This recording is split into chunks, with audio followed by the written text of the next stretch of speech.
Karibu Wina Media upate habari mbalimbali za michezo, uchambuzi kutoka ligi kuu Tanzania bara. Subscribe na bonyeza alama ya kengele ili uwe wa kwanza kupata habari zote hizi.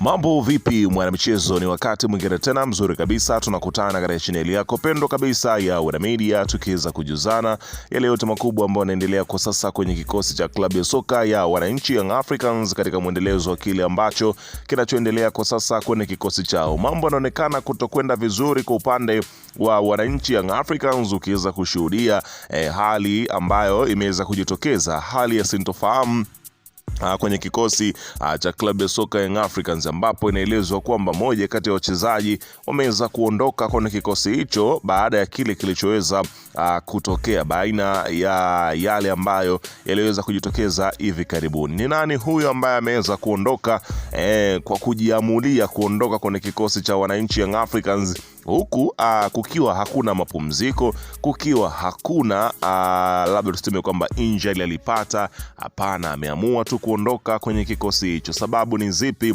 zilizomfanya mwamba huyo kuweza kuamua kuondoka kwenye kikosi cha wananchi Young Africans, na ni wapi sasa ambako anaelekea? Ni maswali ambayo mashabiki wa klabu ya soka Young Africans wamekuwa wakiweza kujiuliza juu ya sakata hili kubwa ambalo linaloendelea kwenye kikosi chao, ambapo inaonyesha kabisa kwamba ni ishara ambayo sio nzuri kuelekea kwamba ndio mwishoni mwa msimu huu pengine mchezaji huyo hatorudi tena kwenye kikosi hicho. Ni vipi na nini kinachoendelea na ni nani huyo? Maswali yote niko nayo hapa ya majibu yake, ila kabla tujaendelea nikukumbusha kwamba kama ni mara yako ya kwanza kabisa unatembelea katika channel ya Wina Media, ajua kwamba umepitwa na taarifa nyingi. Sasa ili usiendelee kupitwa na taarifa zetu, cha kufanya ni kitu rahisi kabisa. Kwenye simu yako ni kubonyeza tu ano jekundu loandikwa hapo na subscribe, na kisha kabonyeza alama ya kengele iliyoko hapo chini pembeni. Kufanya hivyo kutakuwezesha wewe kupata taarifa zetu popote pale unapokuwepo, pasipo kuweza kuhangaika huku na kule kwenye kutafuta taarifa. Taarifa zinakuwa zinakufikia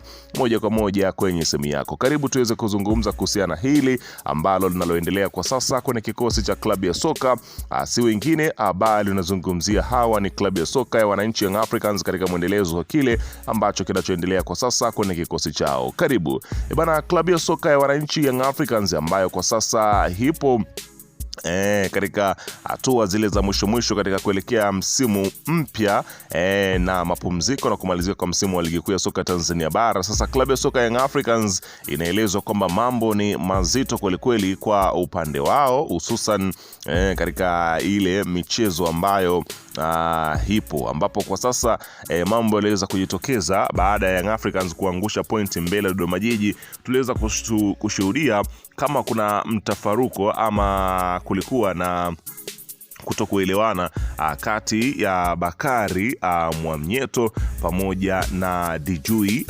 Diarra, lakini wengi walizungumza kile wakisema ya kwamba pengine Diarra ndio alistahili kupewa adhabu na kile kilichoweza kutokea, lakini Jumba Bovu akaenda kuangushiwa Mwamnyeto kwa kile ambacho kilichoweza kutokea.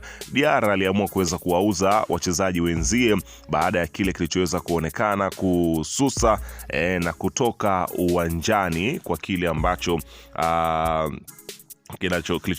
kilichoendelea. Sasa anaandika mchambuzi, anasema ya kwamba baada ya Bakari Mwamnyeto kujifunga na kumuondolea Diarra clean sheet, Diarra alionekana kukasirika sana mpaka kupelekea baadaye kutoka. Kitendo cha Diarra kutoka kilimchanganya Mwamnyeto na kufanya akose confidence kwenye game yake, akijihisi vibaya na kubeba lawama. Kumbuka hapo Yanga anaongoza 2-1 na kilichofanya Diarra atoke sio kupoteza mchezo bali ni clean sheet. Tazama bao la pili la Dodoma Jiji. Wakati mpira unapigwa, Bakari Mwamnyeto hakuwa na maamuzi sahihi kwenye lile eneo kutokana na kile kilichotokea awali. Akawa na hofu kwamba anaweza kucheza mpira akajifunga tena. Maamuzi ya kuacha mpira ndio yakawa mbaya zaidi, ikawa ni 2-2. Ishakuwa 2-2 dakika za jioni, tunafanyaje? Sisi ni timu kubwa, tukatafute bao la tatu. Bahati mbaya ikawa mbaya kwa Bakari Mwamnyeto, ubao kasoma 3-2. Yapo makosa wanaweza kumhukumu nondo Mwamnyeto, ila kile kilichomfanya Diarra ni utoto ambacho hautakiwi kufanywa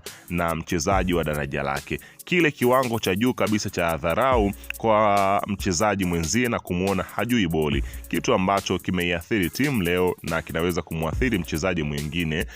Bahati mbaya uweze kuona viongozi wa Yanga wakikemea hili, wao wanajifichia kwenye mapenzi ya Diarra kwa Yanga kwamba anaumizwa na makosa, lakini Diarra pia ni binadamu, ipo siku atakosea naye. No doubt Diarra ni golikipa mzuri sana, ila haya anayofanya mara kutukana watu, timu inamchangia, kuna muda anajikuta mkubwa kuliko timu. Alafu kama Diarra anaipenda sana Yanga na anafanya yote kwa sababu anaumizwa na makosa ya wenzie, mbona Max Nzingeli kashindwa kufunga yeye na goli hajatoka? Unaona bana, Dube kabaki yeye na goli akakosa, mbona Diarra akutoka nje? Diarra anatakiwa kumuomba radhi kapteni Nondo apunguze kujikuza, unaona bana, kwa kile ambacho kilichokuwa kinaweza kuonekana kwenye kikosi cha klabu ya soka Young Africans kwamba Bakari Mwamnyeto ndio hivyo, baada ya kile kilichoweza kutokea akaamua kuweza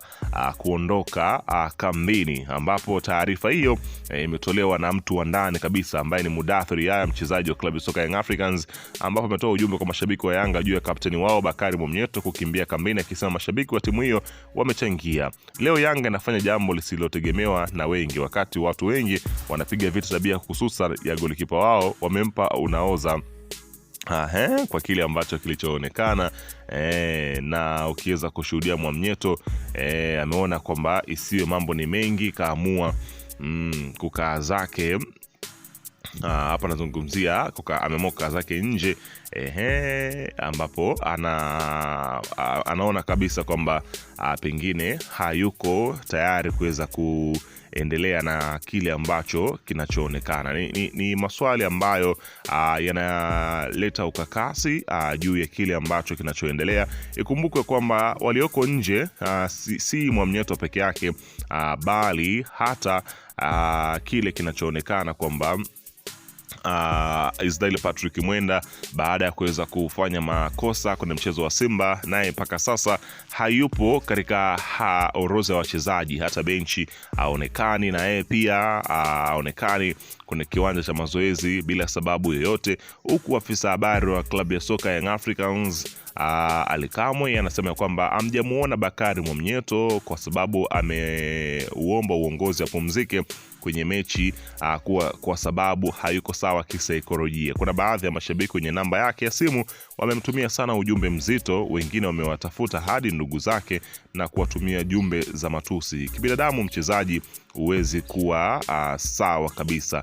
unaona bana, ambapo kile kilichoweza kutokea lakini yale yaliyotokea pengine watu wanaona kabisa kwamba labda kile kilichofanyika na Mwamnyeto pengine labda alizamilia, lakini ndio football, makosa lazima yatokee. Ni vile tu ya kwamba timu za Tanzania hizi Simba na Yanga zimeumbwa kuamini ya kwamba wao hawastahili kupoteza, lakini ni football.